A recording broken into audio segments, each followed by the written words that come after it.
Hey y'all, I just want to talk to the women for a second.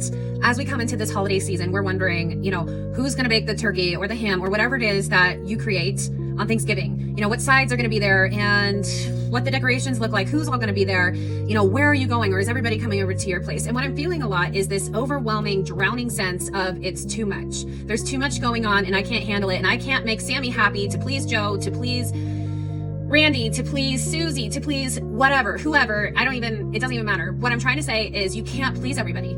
You can't even please yourself with the way that this world is. So instead of people pleasing and allowing ourselves to be self-sabotage because we think that we're not worthy enough, to stand our ground, and we're tired of being gaslit, we're tired of dealing with the narcissistic behaviors that come at us like we are the problem. We're not the problem when we're seeking our own peace. It's okay to seek your own peace. But what that can look like is instead of getting into an argument, instead of making snide remarks or bringing up past trauma or just falling back into the same cycles over and over again, we can take a step back, take a deep breath, come out of agreement with what's going on in the atmosphere, and ask the Lord for his peace and joy to instill. Ask to see things from his perspective, from his lens of love, his lens of clarification, his lens of wisdom and guidance and breakthrough and transformation, because these triggers are opportunities for growth.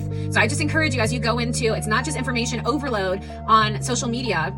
You got all kinds of things on social media going on, or emails, text messages, whatever it is. But I encourage you that whatever it is that's coming on up here, that you take care of all throughout yourself. So I'm not just talking about the heart, but all of you. Realign, recenter who you are, recalibrate, and really allow the Lord to refine you, to sift you, to shift you, and to move you into this next season. Because as you have a toe in the last season, you're coming into a whole new season, and those birthing pains hurt as you birth this new baby of a season, right? Like, it does not feel good.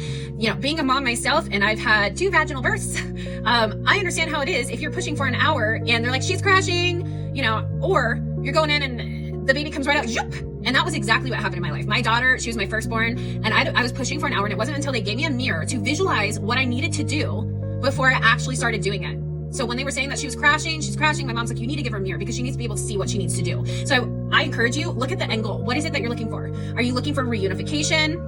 Are you looking at just not necessarily bridging the gaps, but just being okay with what things are? Are you looking at shaking it off? Are you looking at refining it? Are you looking at resetting and recalibrating? Or are you just looking for a whole new path?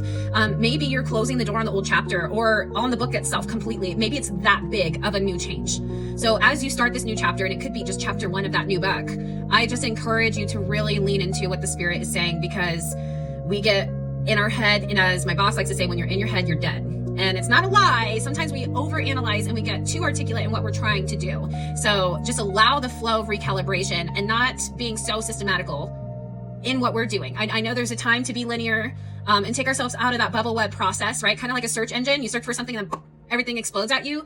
To dim that down but not be overly linear. To be able to color outside the lines of that cookie cutter mold is what you need to be able to allow yourself to do, because self-care and self-love, it doesn't look like what you think it looks like half the time. It doesn't look like just grabbing a coffee, getting a manicure, pedicure, getting your hair done. Sure, there are forms of self-care, but the bigger self-care is, what are you doing for yourself? Are you recharging and rejuvenating? Are you putting up those boundaries that you need for you, but to a point where you're not pushing away from the triggers, yet you're seeing what the trigger opportunities are and you're able to rise from it. So I just wanted to encourage you guys today. I hope this blesses you going into the holiday season, and take care.